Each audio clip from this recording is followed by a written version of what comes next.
Good morning students. Today is 6th May and this is maths lecture for class 12 students. We are going to deliver 25th lecture on topic relations and functions. So in today's lecture we will start discussion from question number 10 onwards of exercise 1.3 NCERT.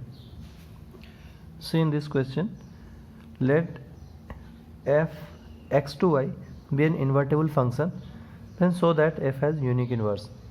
अगर f invertible function है तो आप ये show करो f has unique inverse, f का inverse unique होगा. Okay, तो देखो यहाँ पर हमारा जो फंक्शन है वो कैसा है, x to y है. ये हमारा फंक्शन कैसा है, x to y है. ओके, तो दिस इम्प्लाइज f इन्वर्स कैसा होगा. सबसे पहले इस बात को समझना ज़रूरी है. अगर हम लोग f इन्वर्स करते हैं तो डोमेन और कोडोमेन इंटरचेंज हो जाएंगे. कोडोमेन डोमेन की जगह और डोमेन कोडोमेन की जगह आ जाता है. बात समझ गए, ऐसा हो जाता है. तो हमें ये दिया है कि f इन्वर्टेबल है, मतलब f 1 1 ऑन 2 है. इन्वर्टेबल का क्या मतलब होता है, कोई फंक्शन इन्वर्टेबल है इसका मतलब वो 1 1 एंड ऑन 2 है. ठीक है, तो f inverse y to x आ गया. हमने लेट कर लिया. नाउ लेट क्या लेट कर लिया कि f इन्वर्स, इनपुट क्या है यहाँ पर बताओ, इनपुट ऑफ y है ना. हम लिखेंगे f inverse of y is equals to, exactly समझे तो इनपुट क्या है y, तो f इन्वर्स के लिए इनपुट y है तो हम f इन्वर्स के अंदर इनपुट क्या लेंगे, y लेंगे. हमने मान लिया कि f inverse of y equals to g1 है, g1 ऑफ y बोल सकते हैं, and f inverse of y equals to g2 of y बोल सकते हैं. ठीक है, तो इसका मतलब क्या है, this implies y equals to, अगर हम f इन्वर्स को राइट साइड भेजें तो ये यहाँ पर फंक्शन के ऊपर इस तरीके से लगेगा f of g1 y. Last lecture में हम लोगों ने कई बार डिस्कस किया है, जैसे ये फंक्शन दिया होता है f ऑफ x, आप इसको y लेट करते हो तो इनफैक्ट आपने f(x) को क्या लिखा है, y लिखा है. तो जब x को लिखना होता है तो f उधर शिफ्ट करते हैं, ये f इन्वर्स दिखता है, f इन्वर्स ऑफ y. या फिर आप f इन्वर्स को वापस इधर भेजोगे तो f इन्वर्स कैसा जाएगा, जो भी कुछ लिखा हुआ है उसके ऊपर f बन के चला जाता है, f ऑफ x हो जाता है. Similarly f inverse of y equals to g1 of y, हमने f इन्वर्स को उधर भेजना है तो y equals to f inverse उधर जाएगा, वहाँ जो कुछ भी लिखा हुआ है उसके आगे आएगा इस तरीके से f ऑफ g1 y. बात समझ में आ गई. एंड यहाँ पर आप देखोगे तो यह जाएगा y equals to f of g2 y, f of g2 y. Okay, f of g2 y. In fact हमें ये प्रूव करना है कि f हैज़ यूनिक इन्वर्स. तो हम लोगों ने जो है अलग अलग लेट किया है कि f inverse of y is g1 y and f inverse of y equals to g2 y. हमें ये प्रूव कर देना है कि एक्चुअली g1 y और g2 y एक ही चीज़ है, g1 y equal to g2 y आ जाना चाहिए. समझ गए, तो उससे प्रूव हो जाएगा कि f हैज़ यूनिक इन्वर्स. अब देखो फ्रॉम 1 एंड 2 क्या दिख रहा है, ये भी y है LHS, यहाँ भी LHS y है. तो फ्रॉम 1 एंड 2, फ्रॉम 1 एंड 2 में क्या दिख रहा है, दोनों के LHS सेम हो जाएंगे. तो f of g1 y equals to f of g2 y same हो जाएंगे. बट f तो कैसा है, f इन्वर्टेबल है, इसका मतलब f 1 1 है. f इन्वर्टेबल है ना, इन्वर्टेबल का मतलब f 1 1 है. तो अगर कोई फंक्शन 1 1 होता है और आप लेट करते हैं कि f of x1 equals to f of x2, तो रिजल्ट क्या आना चाहिए, x1 इक्वल्स टू x2. वो 1 1 प्रूफ करने के लिए होता है. अगर ऑलरेडी दे रखा है कि फंक्शन 1 to 1 है तो हमें यहाँ लिखा हुआ है f of suppose x1 equals to f of x2, तो इसका मतलब x1 इक्वल्स टू x2 होगा क्योंकि फंक्शन 1 to 1 है. तो दिस इम्प्लाइज हम लोग इसके अंदर जो x1 लिखा है, कैपिटल x1, वो क्या लिखा है, g1 ऑफ y, और यहाँ कैपिटल x2 क्या लिखा है, g2 ऑफ y. समझ गए, क्योंकि फंक्शन ऑलरेडी 1 1 दे रखा है. तो हमें मिल गया g1 of y equals to g2 of y. तो हमने लेट किया था f inverse of y g1 y and f inverse of y equals to g2 y. Prove कर दिया हमने, g1 y और g2 y सेम ही चीज़ है, इसका मतलब f inverse of y unique है. So f inverse is unique F inverse is unique. यही हमें प्रूव करना था कि F has unique inverse, hence F has unique inverse, F has unique inverse. यहाँ एक बात को लेकर के कन्फ्यूजन नहीं होनी चाहिए कि हमने यहाँ वाई वाई क्यों कंसिडर कर लिया है। देखो एक्चुअली ये एफ एक्स टू वाई है तो F inverse Y to X हो जाएगा, तो इसका इनपुट वाई है। अब एक बार जब ये हम समझ लेते हैं उसका इनपुट हम कुछ भी रखें, वाई को बोल रहे हैं यहाँ पर इनपुट हमने 1 ले लिया, F inverse of 1 is g1 of 1, F inverse of 2 is g1 of 2 like this, F inverse of u g1 of u, F inverse y की जगह x बोलते हैं, F inverse of x is g1 of x, F inverse of x is g2 of x like this, ठीक है ना। तो input y था इसलिए y के टर्म्स में लेकर के एक्सप्लेन किया, और ये एफ इनवर्स यूनिक प्रूव हो रहा है, hence F has unique inverse. I hope तुम्हें समझ में आया होगा। चलो नेक्स्ट क्वेश्चन देखें।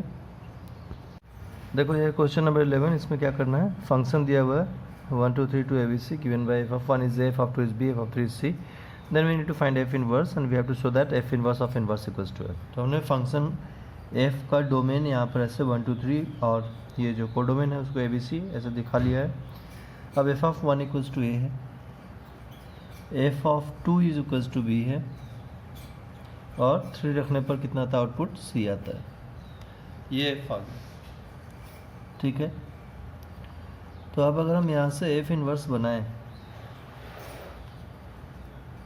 एफ इनवर्स, तो एफ इनवर्स पर क्या होता है, तो एफ इनवर्स हमारा कैसा बनेगा, एफ इनवर्स जो कोडोमेन है वो अब डोमेन, और जो डोमेन है वो कोडोमेन हो जाएगा इस तरीके से, और रिलेशन इन्वर्ट कर जाएंगे। तो यहाँ पर हमें अब ए बी सी रखना है और इधर 1 2 3 रखना है। तो ए का रिलेशन किससे था, 1 से, बी का 2 से, और सी का रिलेशन 3 से था। ये हमारे पास एफ इनवर्स आ गया। अब वापस हम इसे इन्वर्ट करना चाहते हैं, वापस हम इसे, ठीक है। तो अगर इसे वापस इन्वर्ट करें तो इसे हम लोग लिखेंगे एफ इनवर्स ऑफ इनवर्स। तो अगर फिर से इन्वर्ट करते हैं तो फिर ये जो कोडोमेन है अब ये डोमेन बन जाएगा, और जो डोमेन है वो कोडोमेन की जगह पर आ जाएगा। ओके, फिर से ये दोनों एक्सचेंज हो गए। तो अब यहाँ पर आप एंट्री डोमेन का 1 2 3 लेंगे और कोडोमेन की जो एंट्री है ए बी सी यहाँ पर रखेंगे।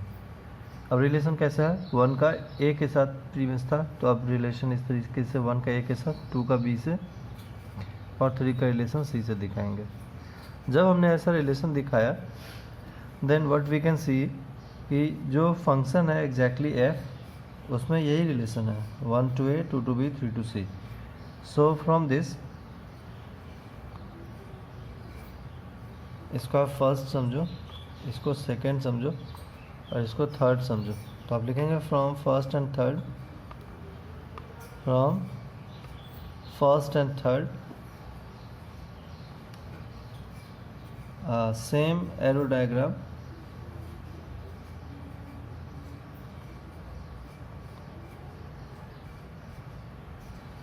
same arrow diagram exists for f inverse of inverse and f inverse of inverse और f के लिए सेम एरो डायग्राम एग्जिस्ट करता है। This implies f inverse of inverse is equals to f inverse of inverse is equals to f। आज समझ गए। तो in the same way question number 12 में भी हमें यही चीज़ प्रूव करना है कि f inverse of inverse equals to f। वहाँ पर सिर्फ ये सेट्स नहीं दे रखे हैं इन पर्टिकुलर, सिर्फ लिखा है कि show that inverse of function is F itself. तो आप सेम अप्रोच से, सेम तरीके से क्वेश्चन नंबर 12 को भी सॉल्व कर सकते हो।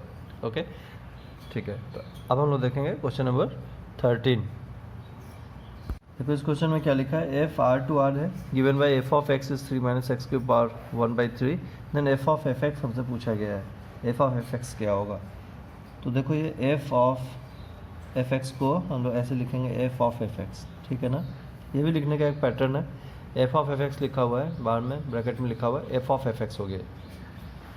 तो we can write f of F x now what, तो f of x is this, so f of F x in place of x तुम्हें एफ एक्स लिखना है, एक्स की जगह पर क्या लिखना है, एफ एक्स लिखना है। तो ये तो है ही f of F x, right side लिख लेते हैं, 3 minus in place of x f x लिखना है, तो एक्स का क्यूब है तो अब ये क्या होगा एफ एक्स का क्यूब हो जाएगा and whole power 1/3। Is that clear? तो इसको क्या लिख सकते हैं हम लोग 3 माइनस अगेन एफ एक्स की जो वैल्यू है उसको आप यहाँ पर लिखते हैं, जो फंक्शन है एफ एक्स का जो एक्सप्रेशन है यहाँ पर क्या है 3 माइनस एक्स क्यूब पावर 1/3 और इस पर पावर लिखा हुआ है एफ एक्स है, ये तो एफ एक्स लिखा, अब एफ एक्स का पावर 3 है तो उसकी पावर आप यहाँ दिखाएंगे 3 और होल ये आउटर ब्रैकेट है आउटर मोस्ट इस ब्रैकेट पावर 1/3। ओके, अब क्या होगा यहाँ पर तो 3 minus X cube in powers को लॉज ऑफ एक्सपोनेंट से ऐसे लिखा जा सकता है पावर 1/3, ये 3 कैंसिल हो गया, so we will get 3 minus X cube and power 1/3, so 3 minus 3 plus X cube power 1/3 से सिंप्लीफाई कर लो कैंसिल हो गया, so what we are getting X cube power 1/3, so X power 3 into 1/3 this cancel out और X आ जाएगा, so our answer is C. Okay, चलो question number 14 देखें। तो देखो ये question number 14, F R minus of -4/3 to R be a function defined as f x is 4x/3x + 4, the inverse of f is the map g. मतलब inverse of f क्या है map g, map को function भी बोलते हैं, तो inverse of f is function g such that range f to R minus of -4/3 given by. तो in fact इस क्वेश्चन में हमें इनवर्स फाइंड करना है, फंक्शन गिवन है एफ एक्स इज है 4x/3x + 4 है, तो एफ एक्स को y लिख करके ऐसे क्रॉस मल्टीप्लाई कर लें तो 3xy + 4y = 4x। Okay, then 3xy - 4x इसको उधर भेज दो -4y, will consider x common, तो 3y - 4 is equals to -4y, so x is -4y upon 3y - 4, this implies x is ये नेगेटिव साइन हम नीचे भेज दें तो नीचे साइन इंटरचेंज हो जाएगा, -4 is positive and positive 3y becomes negative, ये नेगेटिव साइन को नीचे भेज दिया, so x equals to 4y upon 4 - 3y। Okay, so what is x here? x is f inverse, so we'll get answer B, g of y equals to 4y upon 4 - 3y, है ना? This is f inverse of y equals to 4y upon 4 - 3y, and this time f is the map of the inverse of f is the map g, तो inverse of f को g बोला गया है, तो अब g of y लिखेंगे, f inverse को क्या बोला गया है, f inverse is the map g। Okay, so f inverse की जगह जी लिखोगे, g of y is 4y upon 4 - 3y। Okay, and your answer is choice b. ठीक है, तुम्हें समझ में आया होगा। चलो अब आप फेयर नोटबुक कंप्लीट कर लेना है इन लेक्चर्स तक, 1.3 कम्प्लीटली फेयर नोटबुक में सॉल्व कर लेना, फिर और next day binary operation discuss करेंगे। Thank you.